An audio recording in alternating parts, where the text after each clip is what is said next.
Hey everybody, I'm Justin Gray, the CTO of Toolpath, and here with me today is Uriel Eisen of Arda and also Austere Manufacturing. Thanks for coming onto the podcast with me, Uriel.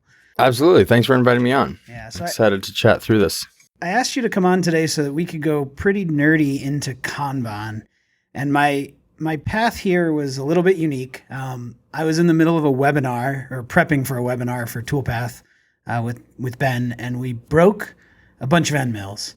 And I think I don't remember exact numbers anymore. I think I had like 3 in the drawer or something, and we broke 2. I was down to my last one. And then it was fine. We had the tooling we needed for the webinar, but then I had to go reorder it. And it was like in the moment, like such a big hassle for me to remember where I ordered this from, eBay or Amazon. And I was like, you know what? It's time for me to Kanban. And so I went to check out Arda and implement this, but I ran into a whole bunch of sort of, I don't want to call them gotchas. I ran into a bunch of places where I felt like I didn't understand what I was doing and how to do this properly. So I'm hoping we can just go through it today, and I'll ask a bunch of questions and you can tell me what I'm doing right or wrong. Awesome. Yeah. For sure.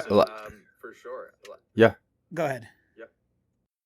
Oh, I was just going to say, I think you're not alone in that. I think, the practical, where the rubber meets the road and kind of how to roll it out, where to focus your time. I feel like it's something that took us a while to figure out. Yeah, it's weird because it's like on its face, Kanban should be like so dead simple that it should be almost effortless to implement. But then when I actually went to it, stymied isn't the right word, but I just didn't feel comfortable like I was going to get the benefits out of the system. So, for anybody who doesn't know, why don't you just explain like the most basic Kanban system and maybe just a brief history of where it came from? Sure. So Kanban means signal in Japanese. It kind of came out of the Toyota production system in their attempt to streamline their operations, reduce work in process, but always have what they need at every station. And so on a practical level, how it's implemented in most machine shops is if you have a bunch of stuff right now, it's sort of ambiguous exactly when you should reorder it. And so everyone's sort of using mental effort when they open a drawer. They're like, oh, I think we still have enough, if they're really present, right? And they're sort of judging that by like what work they have on the horizon, and also how much the thing costs, and how much of a hassle it is to reorder. Because as you said, like maybe you don't remember where you got it, so you're like, I'll do it tomorrow.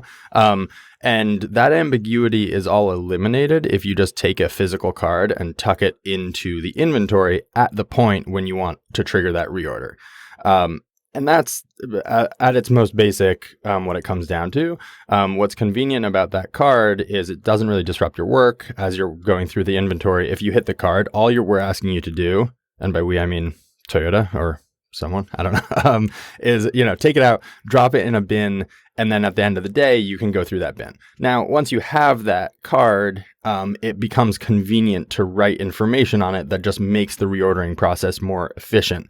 So if you 3D print, bins to hold your end mills or something like that, you can also trigger work on your 3D printer. It doesn't just need to be procurement. But in that case, it could be convenient to have your pre-sliced file available when you pick up the card, or at least sort of the address, your directory of where you have that file stored, so you don't have to go waste 5-10 minutes.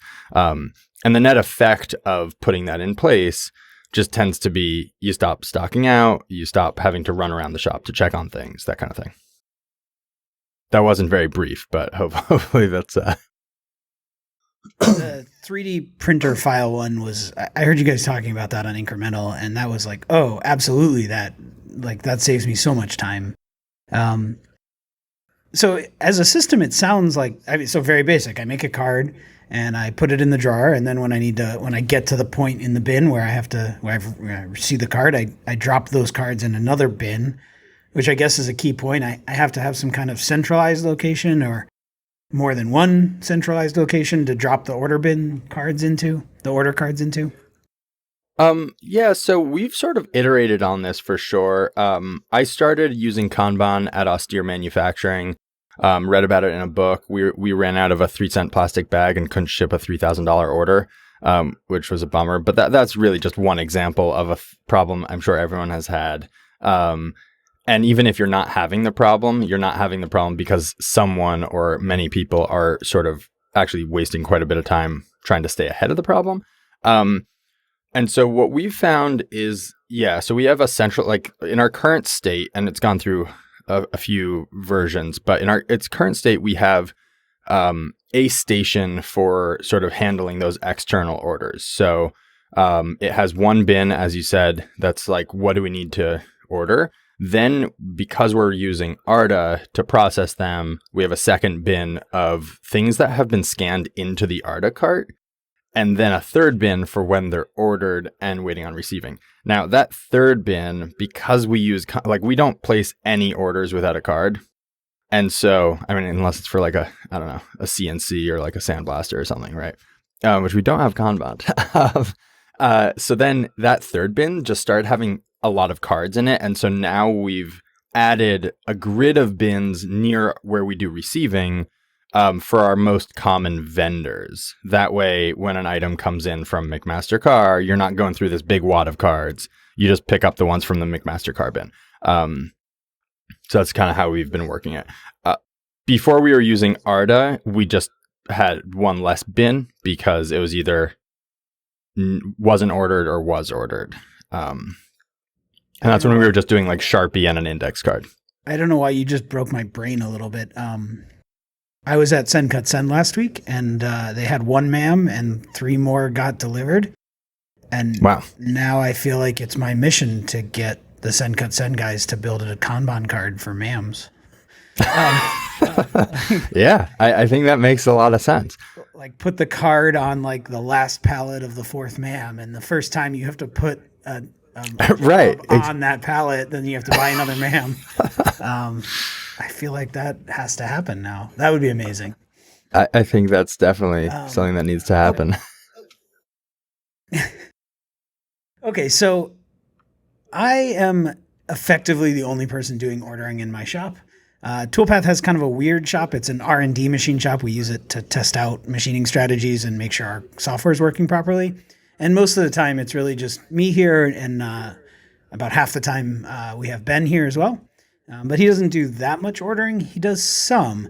And that's where I ran into my first hiccup with the Kanban stuff. I started making some cards. I tried out your free Kanban card generator, which is really good. But the cards are too big for my tooling drawer. So I was like rolling them up and folding them up. Totally. And then I didn't know how to connect the dots for him. So I was like, oh, well, I'm still just doing all the ordering anyway. Is that the right way to do it? Should one person be doing the ordering? Does Kanban make it so that anybody can do the ordering? Or maybe Arda helps with that?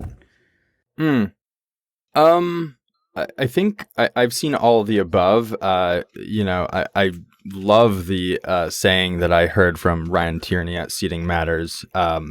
Dual ownership is no ownership. Just with everything.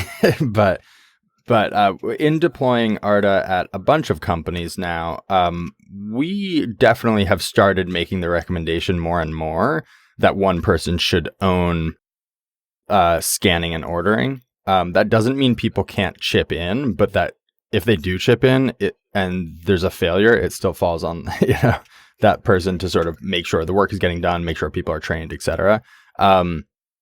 It's been my experience that if people are trained, or once people are trained, that it's pretty easy to share the workload because it's very visual, right? Like if Ben comes into the shop and there's still some in the to order bin, because all the information is on the card, he knows where you're going to buy it, how many to get. And so it's very easy then for him to execute the order. And then it's very easy for you to know that he did that because now the card is in the ordered bin. Right. So sharing the work there, I've seen is pretty easy. That said, we now do recommend that one person kind of own it. Own the ordering. What about creating cards? So for creating cards, there's my favorite way of implementing Kanban, and the way we did it in my shop, is deciding that nothing's going to get ordered without a card. And there's one obvious exception here for shops that are doing like job shop work, which is materials, right? Now, if you do work out of a common sized aluminum bar, then you might Kanban that size stock, raw stock coming in, but most likely you're ordering kind of custom materials for that specific job. But all like anything that you expect to order again, just when you realize you need to order it, instead of just ordering it, you make a card. And so that takes the task from being, we see orders typically take 4 to 10 minutes to execute an order per item. Without Kanban, with Kanban, I'm trying to think what that number would be. Arda brings it down to, like a minute per item per order. And so I always tell people like your ROI is 1 to 2 orders. But how does Ben create the card though, is what I'm getting at. So like I'm doing the order and I'm responsible for it. Do I still walk him through Arda and he goes in and creates a card? What's the right way? So we've been playing around with this. We've been playing around with this a little bit.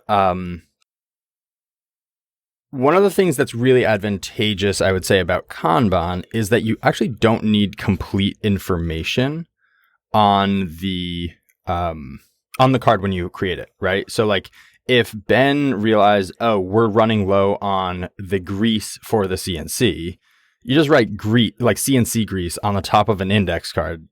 Doesn't need to look like anything, and drop it in the to order bin. Ben has no idea where the grease is ordered. Maybe he does. I don't know. And now you come into the shop and you're like, oh, we do need to order that. Okay, where do I order it? I'm going to order it from XY vendor. Okay, now that I already have all the information in front of me, I'm just going to make a real card. I say a real card, just like include more information on it. That also goes for your minimums, where it's stored. Like when we do implementations, sometimes people get kind of bogged down in like, oh, well, our shop isn't super organized, so let's put this off a while we get our shelving dialed in, because we want to go like shelf A, or rack A, shelf 2, bay 4, and get like super granular. And we're like, okay, on the shop floor today, if I ask someone like, hey, can you go get me like wood screws?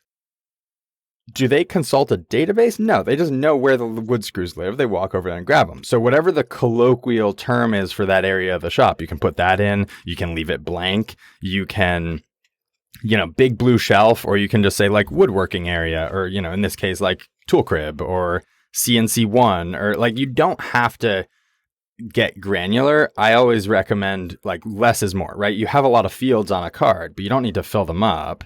And just the simple act of creating a card, even if you don't write a minimum on it, suddenly creates a whole workflow where over time you will sort of converge on having good data and up-to-date data, is what we found. So is that acceptable practice to make like partial cards? Like just order this thing and I'm not even going to... Actually, I found the minimum number, like I found all of the fields on there a little overwhelming when I first started.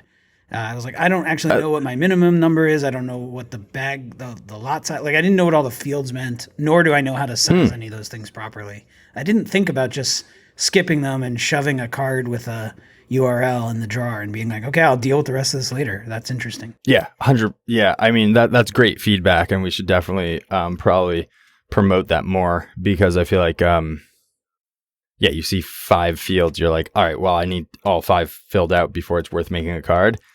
My experience was definitely like I ran this for 3-4 years without any software, and it was just a Sharpie and index cards. And what I found was every time I placed a card as a business owner, that was a thing that was lifted off of my mental load of like sort of in the back of your head, like, oh shit, I need to like tomorrow I need to make sure I have this tingly sense that we're gonna run out of. It could be like I don't have a backup probe tip, or like I think I haven't changed the batteries in the probe for a while, and I don't think we have any in the shop. Like I better order those. Like all that stuff just starts to drop off, and you don't need a vendor, you don't need anything on the card for it to function well. They just are sort of enabling, and also over time you start to realize how easy it is to undervalue the cost of not having it, and just sort of be responsive to the price tag, because that's really obvious, like lost revenue. But like as a shop owner or as a business owner, your time is worth, let's say, $1,000 per hour doing the right tasks, right? Like there's some small section of tasks that's worth a huge amount of money per hour. And anytime you're not doing those, it's not exactly lost revenue, but I think it's just worth your rate, essentially. Yeah. Yeah. I don't know why you made me think of this, and I don't know how to execute it, but some sort of time-based card would be amazing, like a color change or something. Interesting. And how would you want, like, does that mean like when you see it out in the shop, you are? Yes. Like our machines don't get run every day. And so I want to make sure the batteries that you talked about are the ones that made me think about it. Like, oh, this is a preventative maintenance thing. And when this card turns red, somebody has to change those batteries. Interesting. Yeah. I don't know how you would execute that at all. Some sort of digital card would have to exist, but it's a really powerful idea. For us, it would be like, hey, nobody has turned this machine on in 3 days and the coolant should probably be cycled. Those kinds of things.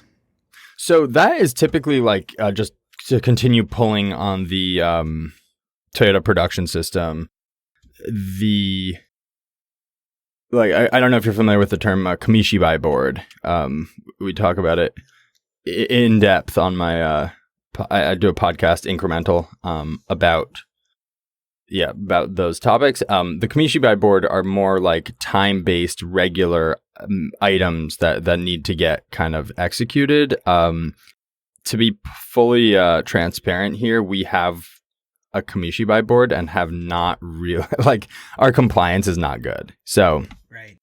For this one specifically, it's because it's not necessarily a regular interval. Like if Ben's been run, like I just may not know. Ben may have run the machine on Monday. And so it's fine to not anyway.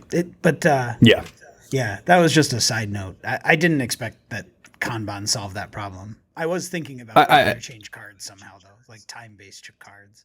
Super cool idea. But back onto the main subject. So the next thing, so I went onto your free card generator. I started generating cards, but like I said, the cards were a little too big because I have very like narrow drawers for my end mills. And I know about the 2-bin system where you put like your basically your main stock in one bin and then the card and then another bin of like your minimum quantity. I don't have space for a 2-bin system in my end mill drawer. Nobody got time for that. Yeah, for sure. So what do I do? Sure. Yeah. So there's sort of two questions. One is the size thing. We do offer many different size cards in like the full version. Right now, the free version doesn't include that, but it's great feedback and maybe we should. So I'll pass that on to the team. But, one option is just taking the card and folding it and then laminating it. So some of the information ends up on the back, but it's still like a physical trigger to do to place that order. And then laminate it. Why do I miss these like stupidly simple solutions? It took me a while I feel like I saw it at a customer and I was like, oh yeah, that is, I guess, possible. Interesting. Totally. And then in terms of the 2-bin system, I mean, really the goal is important, which is to eliminate ambiguity as much as possible. Right. Like if you put the card near your end mills, it is still convenient in that to indicate to someone, someone else on the team or to your future self that an order needs to be placed, you can just move the card. That said, it's very easy to miss that cue and forget to move it because it's not blocking you. So that's really the goal. And there's a lot of ways of achieving that goal. What I've done in my tool crib, which is, the same problem you ran into, I did a 2-bin system sort of front to back, but that's because I run production and I basically stock 21 tools. That's it. Right. But friends of mine who also run Arda, they just tuck whatever minimum they need into a plastic bag and then stick the card in the plastic bag. And so I heard the term a while ago, Kanban, where like you actually affix the Kanban card to a bin and then you pass the whole bin back to the previous station to refill it with stuff. And now I've been joking about con bag as well. And then I do use this same trick on like our assembly station. We have a little screw bit that wears out, and so every now and then we want to change it. And so we just have a card with one bit in a little plastic bag. And what I've started doing is actually leaving the card in the bag. And then you like take out the minimum inventory, drop it in your bin, and then I just put the whole bag with the card in our 2-order bin. And then when more comes in, you just tuck it back into that bag and deliver it back into the bins. Are you using like shallow bins or something? We have or our Gridfinity? sort of none of the above, because of course I had to do it my own way. I don't remember I did the same. why we didn't use Gridfinity in the moment anymore, but we basically we have Harbor Freight toolboxes, and the Schaller bins are both really expensive, and I'm weirdly cheap about stuff like that. I would spend more if we were like using everything every day, but anyway. We made some 3D printable ones that like fit exactly in a 22-inch wide drawer, and so they're basically Schaller bins with movable dividers. Yep. They're 3D printable. Yeah, and I will say, like, one thing that I've sort of started realizing just about my machine shop organization in general is I think I over-index on space efficiency for the mechanical aspects of what you're storing, Right. and under-indexing on the requirements for information to be displayed and information to be transferred. And even like, it's interesting, like our sandblasting cabinet, like I want to display SOPs, but the manufacturer didn't accommodate SOPs, right? Best practice is to have SOPs on everything, right? Not that we do, but it's just interesting that people, I think often people aren't really thinking about what information also goes along with this. Like, you know, when you have like an alarm clock and you have to hold these 3 buttons for 6 seconds to do X, Y, and Z function, but it doesn't say that anywhere. It just says it in the manual. But like, are you going to keep the manual by the alarm clock? No. So either you're smart and you like put a label on it, like my wife, right? Or every time you have to like Google it or go try to figure out where, like try different sets of buttons. You have a young child, right? A very young child. Put yes. that little piece of information into the bin of things that you will one day have to describe to your child that they will just not be able to understand. They'll be like, "What do you mean? It's on my tablet. Like I just turn on the alarm. What are you talking about?" Yeah. It's an AR. I just look at the device and I can click the eye icon right above it. Like not having exactly the buttons you need labeled the way they need to be is something they just won't understand. Yeah. I see what you're saying. Right. Because yeah. Yeah. So anyway, so that is all to say that I am contemplating moving my tooling to a deeper drawer so we can just use a 2-bin system where they're stacked. Right. Because it's just so easy. I guess a version of that would be I could like either make a bigger card and use that as the divider. Like basically like two end mills, then a card, and then end mills, so that like there are end mills underneath that card. You just have to move the card to get to them. Okay. Yeah, I like that. I also can see the wisdom.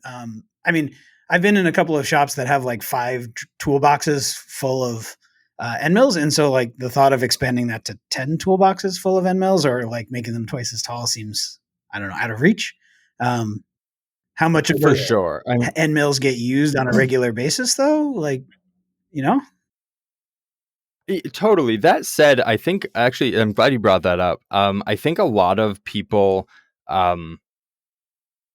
have like if you go through the carbide in someone's shop, right, there's a very good chance that you're like, oh, you only have one of these left, and they're like, oh, well, we ordered it for this one job, and so we probably won't need it. And it's like, well, okay, so should we throw it in the trash? And it's like, well, no, it was $65, so we might need it. So, and I think the issue there is that if you just sort of rationalize the different outcomes, right?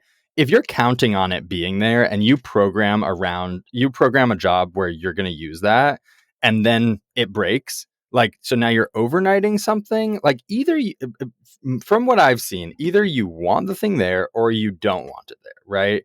I think that middle ground is very tempting, and I think it does have its place, but I would definitely separate that out, like physically, right? Like, here's our production tooling. We always keep this stuff in stock. And then we have this non-production weird stuff. We use it on our manual machine, or like you try to do one feature for some one-off job. And I don't know, like, I think it's worth really separating those two.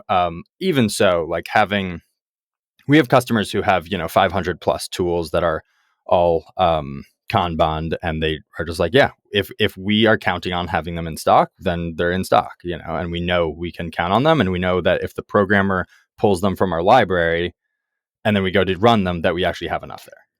Okay, you and I need to do some sort of in-person workshop on this. We just debuted a feature on Toolpath called the Tool Recommendation Engine. And I've been wrestling with this exact issue in my brain for months now. So the Toolpath, like one of its key features is that it'll look at your part and tell you like exactly what tools from your tool library you can use to make that part. Awesome. But you can also like add vendor libraries now, and it'll say like, hey, you could make this part if you bought one of these tools. And so now I'm thinking about like all of that collection of like random carbide as like another vendor library, but just like a very high availability. Like I can buy it in quotes for free, right? But if I'm, like you said, if I'm going to use this for a job, I never have less than 2 of any end mill I'm going to need for a job. So that should trigger me to go buy one more of that end mill because I'm now going to use this for a job. And even if that means that I can go ahead and get started and know that like I just may have to stop if I break the end mill. Right. And I'm sure you guys have thought about this way more deeply than I have. But I wonder, and maybe you already do this, but sort of here's the tools you can use. And then if there is a feature that we can't find a tool in your library, then we're recommending. That's how it works. That kind of makes sense. That's how it works. Yeah.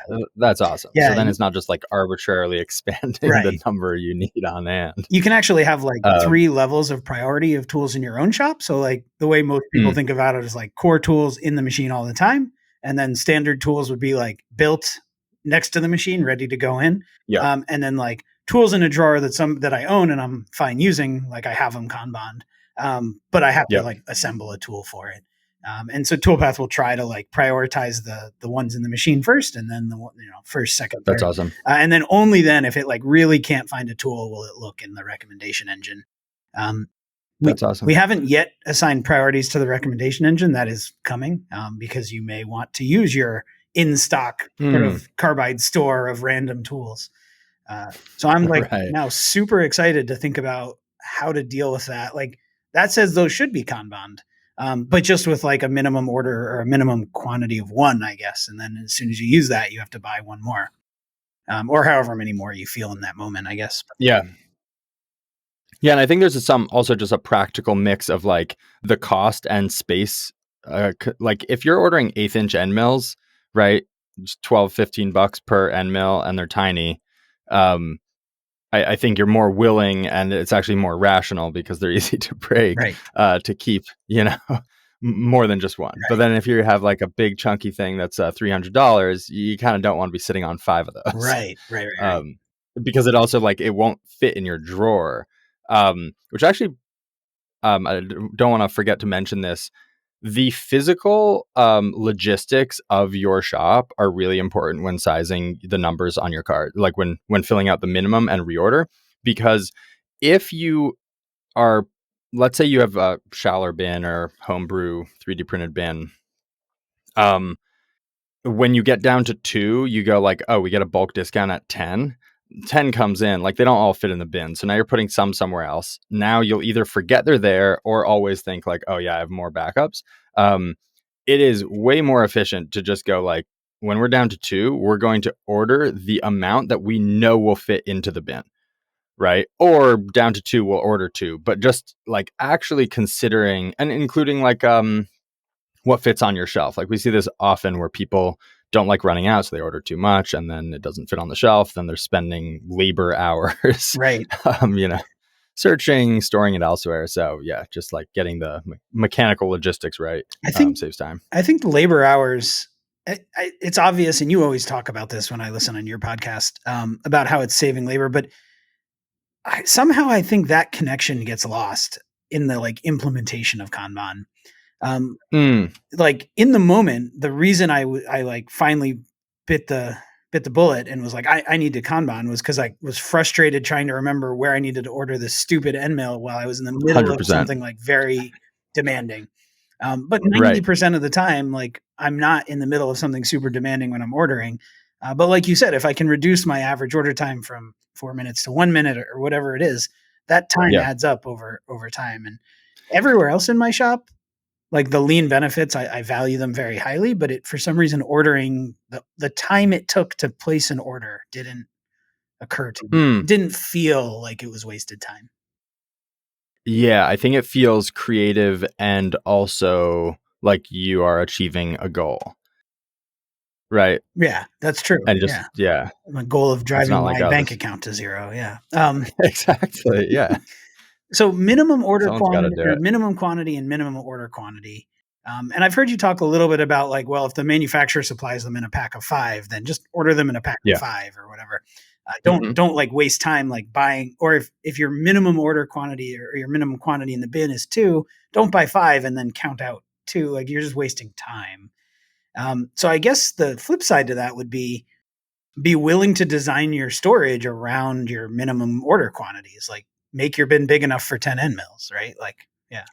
100%. And actually, Devin of Lichen Precision has thought about the end mill or really just cutting tools in a job shop much deeper than I have. And something he said that I don't know made a lot of sense to me. I think there's a temptation to organize by category of item, Yeah. but actually, once you have a dialed inventory system, not inventory system, but just like a very, this tool goes here type of system, and there's a way to find it and retrieve it. And he describes it pretty well. So I won't try, but instead dividing by the physical sort of dimensions of the item, like you're saying. So like I think one of the things I've run into is you lay out a drawer with 4-inch long bins, and then you have that one end mill that in the box it comes in is like 4.25 Right. inches, and it Yeah. doesn't, and you're like, this is annoying. So I think just planning for that, to your point, and having like a drawer that's for all your small tools rather than for like all your aluminum tools. And then you're like, well, this one is sort of for aluminum, but also sometimes I use it for steel, like it's my helical chamfer tool or right. Yeah. Like, I don't know. And then there's exceptions, but really there aren't really exceptions to what the size of the item is, I would say. So that just feels like a pretty clear way of doing it. I was really into the episode where you guys were talking about Devin's organization system and how he just sort of has a spreadsheet and tells you to go to bin 7 when you're looking for this. Yeah. And I see the pros and cons of that system. Obviously, like as soon as the spreadsheet that's tracking where everything is wrong, then you have to like redo everything. Right. You have to Yeah. take a day and like inventory your carbide, right? But Why would you have to inventory it? just because like now if everything is organized randomly, and then Yeah. the spreadsheet somehow gets out of sync with where things are in the drawer, then you can't like you Oh, lose where? your ability to Right. find anything. So somebody has to go Yeah. look at the Right. drawers and like update the spreadsheet to be correct again. The inventory, like 1/8 inch end mills are Yeah. in I bin don't think 7. he's right. Right. I don't think he's run into that problem, but I'm not sure. But yeah, the hygiene would be important Yeah. there. But what I think is important to note, because I went through 20 minutes of thinking about this myself, is that Kanban is sort of orthogonal or independent of that. Like store your end mills however Yeah. you want and save time with Right. storage, but Kanban just layers like in like the cards still go where the cards go. And so you don't have to solve both those problems at the same time. Uh, I'm not super happy with our end mill storage right now. It is organized in like what would seem like a rational aluminum and by size, and I run into a Yep. problem. But I don't have to fix that at the same time that I'm implementing Kanban. Like I'll just do them independently. I'm glad you said that. I think the worst thing I see is people putting off improvements because they want to do other stuff first, and it's like we all know that's not going to happen. Right. Every now and then it does. Like that's not always true, but I know for me when I'm like, oh yeah, I will organize this, but first I want to design like a new this is one that's top of mind for me. I've been meaning to design a new bin system for our end mills for the past month and a half, to have a more convenient place to tuck the card. Right. Instead of just being like, I have these bins, like, let me just do all the work and then iterate on that. But yeah, no, they don't have to happen independently. And in fact, I just posted a little while ago after getting this question a bunch, on our Instagram, just showing different ways of attaching Kanban to things, because I think people think it needs to be pretty rigid. And one of the things that got me into it to begin with was just how easy it was, and you could get pretty creative. Like, if you have a bottle of Simple Green, for example, you can just like put a rubber band, like punch a hole in the laminated card and then rubber band it around the top. Right. Like for paint, you can take e-tape and sort of e-tape it to your bottle of paint at the height-ish where you want to trigger it. If you have, a bunch of tools in a drawer, like you can just clip the card, or like, I don't know, fasteners. You can just sort of clip the card to the last bag of fasteners. Like, you don't have to. A 3D printed replacement parts would be another good example. Like, if you just rubber band the box to a card and drop it all back into your disorganized drawer, now you will remember to reorder the nozzle when you replace the nozzle, right? Instead of it being like, oh shit, I forgot. Yeah. So yeah, just like starting really dirty, like you're saying, just like orthogonal to the process of your ideal shop. My co-founder, who is not from a manufacturing background, has said, like, I've never toured anyone's shop where they haven't apologized for the mess. So everyone always wants it to be better. I'm going to bring you guys to my shop and not apologize. I'll make sure it's spotless beforehand, just so that he can't say that anymore. Yeah, perfect. Yeah, no, we'd love to come out and talk through it.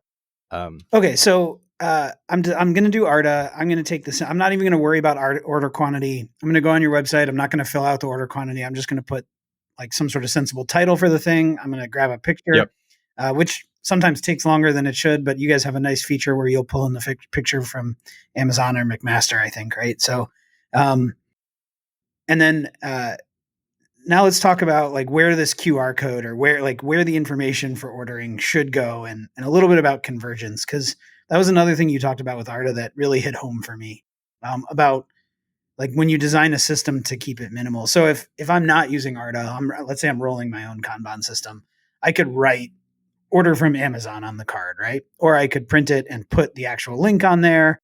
And then maybe I have a digital copy of the card to copy paste the link from, which is kind of Arda-esque. But what if those two things get out of sync? Talk about the convergence process and why that's important and how you designed Arda around that. Because for me, that was very insightful. Awesome. Yeah, for sure. So I guess like first the problem, I ran Kanban, as I mentioned, on index cards with Sharpies, right? Hugely transformative, but also then sort of left me wanting. And I think the part that was difficult for me was exactly what you're talking about. So I have a link on the card. Awesome. I just scan this QR code. I feel great about, taking the 10 minutes to create a QR code and stick it to my handwritten Sharpie card, right? But then the fifth time I go and scan it, it's like link not found, right? So now I have to now I'm sort of in the moment of like, well, I need to check out and like finish this order. And so now I have a new link. Does it make it back onto that card? And I was finding that the friction was just sort of high enough that the answer to that question was sometimes, right? And so suddenly, like you're saying, I've taken the time to put a QR code on the card, but now it's not always up to date. And then I don't know if you found this, but like if you make a rule and you break it sometimes, it's almost worse than not having it. So that was the issue I ran into. And then simultaneously, things like vendors who take orders over email. It was hard to build that into a QR code. And so that's sort of why I wanted a digital database. I just happened to be lucky and have a friend who could whip one up for me. And he just kind of did it as a friend. Over a weekend, delivered it. It was trash. And that was like V1 of art. It just didn't work. Like, he didn't understand what I was trying to do. He had never worked on a shop floor. So like we kind of went back and forth for 6 months to refine it. And a lot of that was just about reducing the friction so that we were capturing data as people were finding it, which starts to, there's this tipping point where then that database is the single source of truth instead of sort of the ground truth. Our third co-founder, Miguel, talks about, I'm sure it's not a Miguel original, but like that reality is stubborn, right? Like, yeah, people talk about like a digital twin. Mm-hmm. Reality wins every time. Right. So Yeah. a lot of shops have an ERP, but then if you go on the shop floor, the ERP says produce this and we have X amount in stock. But then the like smart employees are actually making the business work, because if they followed the ERP, it would not work. Okay. And like this is just super common, right? Like if you call someone and say like, how many do you have in stock? If they're Amazon, they're probably pretty committed to the number that the computer says, but a lot of people will be like, let me just walk in the back and make sure that that's right. Right. Yeah. And so just having the card there, when you scan it, we made a decision. The free tool, the link takes you right to your item, just to make the ordering process efficient. We made a decision early on with Arda to actually have it bring you back into the database and then just make that tool, rather than an added step, make the ordering through Arda 10x faster. So now it is the most desirable way to do the work is to go back into Arda. And the big advantage is if everyone in your company is always in Arda at the point of purchase, if the link changes, if they find a new vendor that has a much better price, it's so easy to just copy and paste that data back in. Or if you go to your normal preferred vendor and they're out of quarter. That's the key point. The card does not change, right? So the link on the card is to Arda, and then whoever's ordering in the moment just updates the Arda page, and everything always takes you back to Arda. Arda's helping you order anyway, so why wouldn't you do that? Right. Okay. Yeah. And so that's the difference between like a convergent system versus just a native like homegrown Kanban system where the link takes you to Amazon or McMaster. That's still helpful, but now you have this added friction of, oh, I have to go reprint the card or update the card. Yeah, and the things that you might need to update are like the minimum and the quantity, but we often just do that with a Sharpie and it takes a second, instead of reprinting. Right. That said, driving down the friction of reprinting is also high on the list. So I'm trying to source a durable card material that's printable in a home printer, which if anyone's listening who knows how to do that, please send me an email or contact me. I will after we get done recording, I'll see if I can hook you up with somebody who knows something about this topic. They may or may not have an answer, but I know somebody in the label printing business. So that would be great. Yeah. We have one option that seems maybe viable. It's only compatible with laser printers, but it sort of has this like weird shadow around some of the text still. So I don't know if that's settings on our end or I don't know what it is. We're trying to fix it. It's still honestly better than having to laminate. My brother said something funny which stuck with me, which is that it's nicer to sleep in a bed that you wet. And that is just to say that if we recommend this to customers and it's shadow, like how there's a shadow, they might be like, well, we don't like the shadow. Right, yeah. but if they found the solution, they'd be like, yeah, it has a shadow, but I don't like laminating. Right. So we'll just use that. Yeah.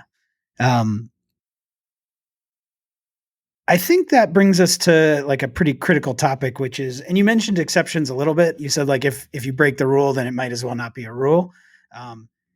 There's some truth to that, but I think like it depends how often you have to break it, right? Every rule has an exception.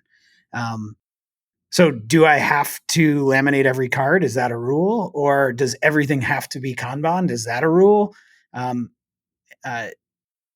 Stock, for example, like if I'm a job shop, I'm probably not Kanbaning like random stock I have to order for every job. I might Kanban my soft jaws though, right? So how do you think through like when to make exceptions to the rule and when not to? Like, oh, I need a card and the laminator's broken. Do I make a card anyway and then reprint it later? Right. So in terms of laminating, like that's not really a rule. It's just when your card gets coolant on it and right. Then you're like, okay, I wish I'd laminated it. But in terms of that, I think actually, yes, I think being comfortable with creating rules for part of your process is actually critical. There's a great story in one of Shigeo Shingo's books about he saw a manufacturing line where at the end of it they had two people who were basically picking the component out from from the remnant. It was like a punching process or something. And he's like, why don't you have a machine that's doing that? And they're like, well, we had a machine doing it, but it missed like 20% of the blanks. So he was like, okay, bring that machine back, put it on the line, and then have one person taking out what it missed, right? The Right. 20%. And so now Right. you just saved yourself a whole person. You cut the job in half. So I would I would say that like something I've been thinking about a lot lately is that I think smart people, including myself, maybe I'm smart, maybe not, Well, ask your like wife. sort of through what's that? Well, ask your wife. She can decide. Yeah, that's a good call. Um, anyway, develop an annoying habit of like when someone comes up with an idea, sort of finding where that idea doesn't work. And I think in business, there's huge power in actually finding ideas that work broadly, even if they don't work everywhere. But the critical part is to have clear boundaries on that. And so the reason I say that is because things like work holding, a lot of shops don't standardize on work holding because there's sort of this background feeling that like how could you standardize, there's so many different things that I might want to hold, so they sort of treat everything as ambiguous instead of saying like going, okay, we're going to standardize on this vice, and actually doing that is going to save us so much time across the shop, and we're also going to have all these other vices for when that doesn't work, but when it doesn't work is like 10% of the time or 5% of the time. There's another strong um intersection with Toolpath, actually. I did not expect this. I swear, listeners, this was not scripted. We have stock libraries you can define, and in there you define like your X, Y oversize for your stock. You drop your part in, yeah. and then you can define your Z oversize. But I one too many times ordered stock that was too thin to hold in the vise because I was going quickly, and so now you tell Toolpath like what your minimum grip stock height is. And that kind of Ooh, smart. standardizes the whole process. So, like, basically, Op one for everything all the time is always just held in a Talon grip. And if I'm making a part, I don't even have to think about it anymore. If Toolpath told me this is the stock I need, then I know that there's enough grip stock for me to hold that. That's smart. And of course, there are Right. exceptions. It can be a big piece or something you need to hold in a vacuum or tape and glue for a one op. But like 90 or 80% of the time, I just let Toolpath choose my stock, and I have standardized on like, this is how much grip stock I need. And sometimes that means Toolpath tells me to order a little bit extra material, but because I'm following some standardized rule, and I could have snuck it into a 5/8, but like I don't care. I don't think about that anymore. Right. And like, what are you paying your programmers? Right. And like actually rationalizing the extra, the cost of that extra material compared to the cost of every single job that comes through the door, spending 5 or 10 extra minutes trying to like squeeze it into a smaller thing, or crashing your end mill because it nicks the top of your Talon grip. Never done Or that. like there's Never. so many. I swear, never. Yeah. Yeah. I have one, I'm always glad that like righty tighty lefty loosey and that I have like a clockwise spindle, because like, when have you ever like decked off across a screw and it doesn't back out into your end mill? I It just never like keeps thought it of down. that. I mean, yes, I have done Yeah. that, but I mean, no, never have I ever done that. But Yeah. wow, I never thought of that. I've had it where if you come across one edge, it will unscrew it, but if you come across the whole thing, it'll Yeah. screw it down, and so it doesn't chip your end mill, which is nice. Note to self: Loctite all the screws. Well, yeah, actually adding a Kanban for our screws for our bolt was one of something I just did like a month ago, because we had a box of like 50, and this is for holding our soft jaws onto the vise. Right. In my head, when I bought them, it's like we use 4. They're not really consumable. Right. Well, it turns out they are consumable if you're making tens of thousands of parts, right? Like every time you tighten it, I don't know. Eventually, like the head isn't as crisp. So, and actually, the failure mode has been that eventually they snap. Okay. And then you're like, it's not a huge deal, but you're like spending 5-10 minutes trying to get this thing out of your $4,000 air vise. And yeah, so now we just sort of proactively change them. We have a Kanban. But yeah, the cost of like, we run into this, we go into a shop where we're talking to them about Arda or just about Kanban. and they kind of start listing off like, oh, well, this vendor is really unpredictable, right? So we always need to call them. So we never really know what to have. And if they have a lot, sometimes we'll order it just proactively. And I'm kind of like, okay, like time out, keep doing that. Like find a new vendor, but keep doing that. Right. But everything else in the shop, there's no need to bring the same level of rigor and like attention and time. And so I think it is a really powerful thing in business, actually, to instead of like focusing on exceptions, focus like I suspect that someone who's really good at business, and also like reading the E-Myth, this is what it's all about, right? It's like, what system can we establish that actually takes care of 90%? And like we'll work on the 10% separately. We might just cut it out of our business. Oh yeah, that's a no quote for us because it doesn't fit in our really slick system. Or like one thing we've seen also is like sometimes shops that implement Arda, after like 6 months, we go back and ask them like, how did you deal with that thing you were sort of talking about? And they're like, oh yeah, we just stopped offering. Right. Like they used to offer 3 versions of X, Y, and Z and realized that the cost of having them was higher than just like giving everyone the really nice one and sort of charging them less for it. Or like there's so many, like, just once you see how easy it can be, like you're saying, like there's no point in skimping on stock if you can save 25 minutes and like really increase your confidence of a successful program by just sticking to the system. Into your mighty bytes. Yeah. Yeah. We have a similar problem with Toolpath. Actually, it's, people want to try out Toolpath and they immediately grab the hardest, most gnarly part they can imagine, and they drop it in Toolpath. And like sometimes we do okay there, and sometimes it's outside our capability, and it like forces us to always. It's like an arms race, right? Like the better I get, the harder the parts I'm going to drop in there. But I want to be like, no, man, like. Not every part. I mean, some shops, that's true. They only take hard stuff, but not every part you make is that hard. Let's take the 80% of parts that aren't that hard off your plate 100%. and like help you quote those faster and program them faster. And then that like that extra set that you say, like either charge more for it or no quote it.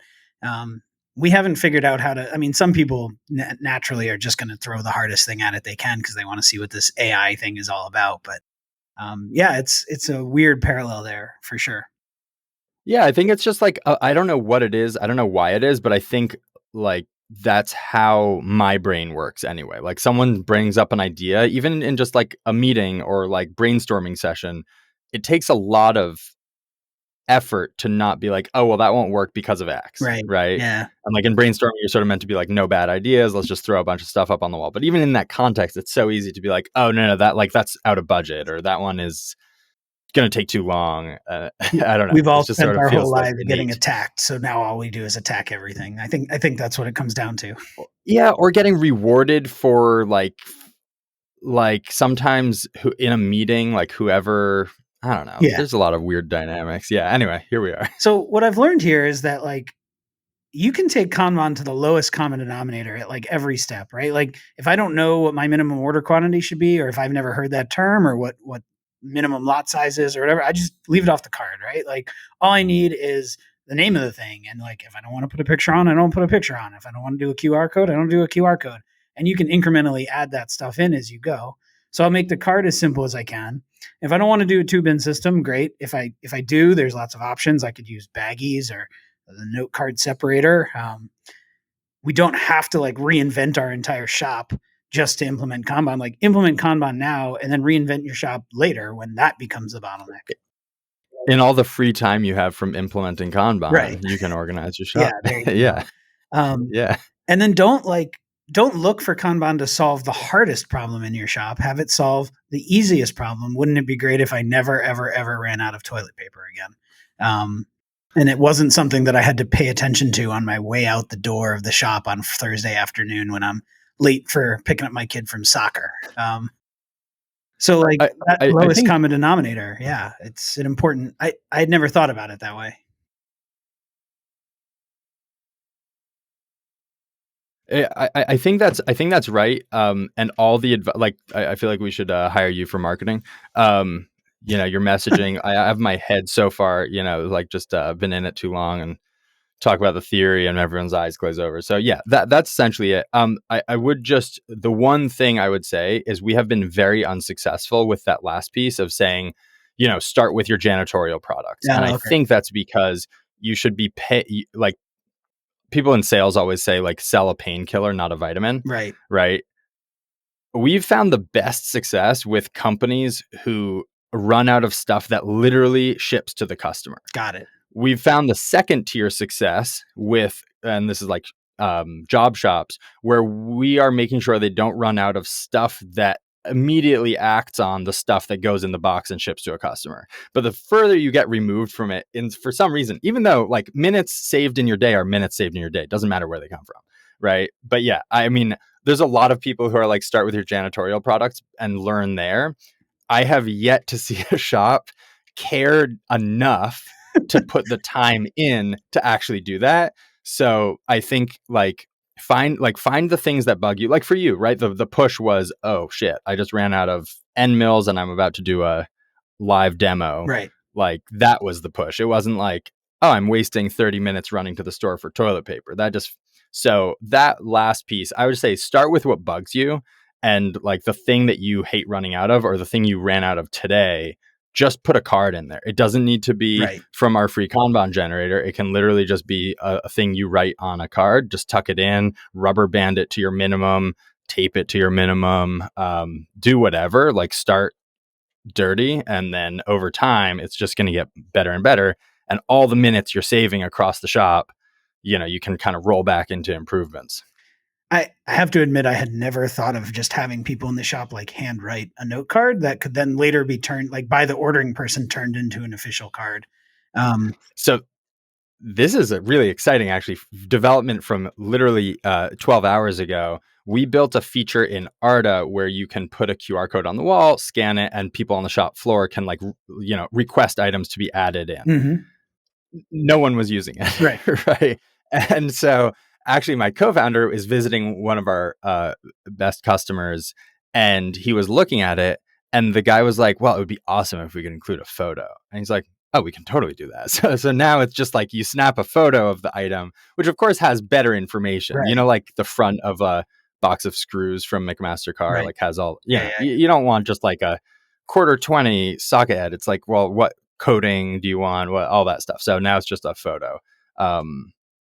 So people on the shop floor don't necessarily need to. Yeah. But everyone just like make dumb cards, start really simple. Yeah. I think you're right on.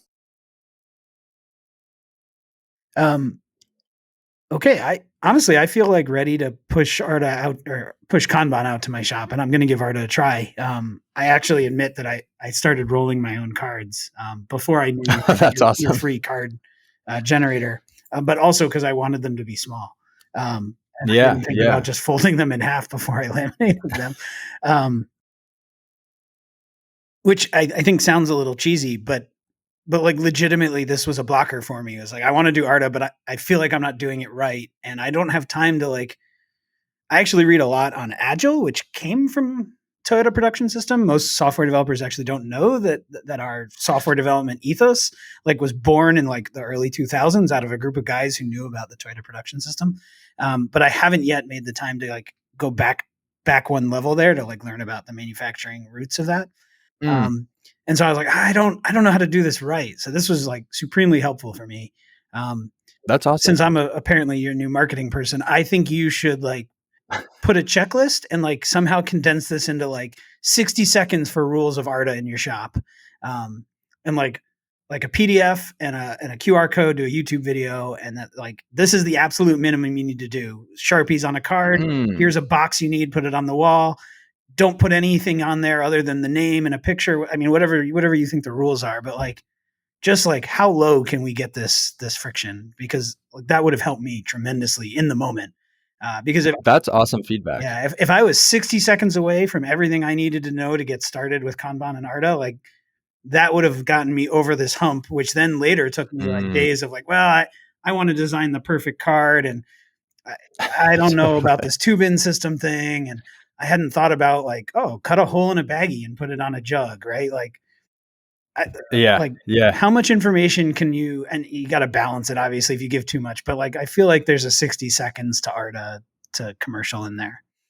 That's super helpful. I'm gonna make some content around that. Cool. Um, well, I'll give you the last word. Why don't you let everybody know where they can find Arda and try out the Kanban maker and everything? Awesome. Yeah, thanks. So www.arda.cards is our domain. I think ardacards.com goes to the same place. And there's a free Kanban generator, so you can easily make cards. And then there's the full product, which we need to save you about 3 hours across the shop per month for that to pay for itself. And so, yeah, if you're interested, check it out. I'm also on LinkedIn. Instagram is a great place to kind of learn more about like the nitty gritty. I show videos of us implementing Arda in our shop. But really, I can't stress this enough. Like, just start with index cards. You don't need any tools. That said, the free card generator is kind of nice. But yeah, and always happy to chat. All right. Well, thanks so much, Uriel. Thank you. All right. Bye bye.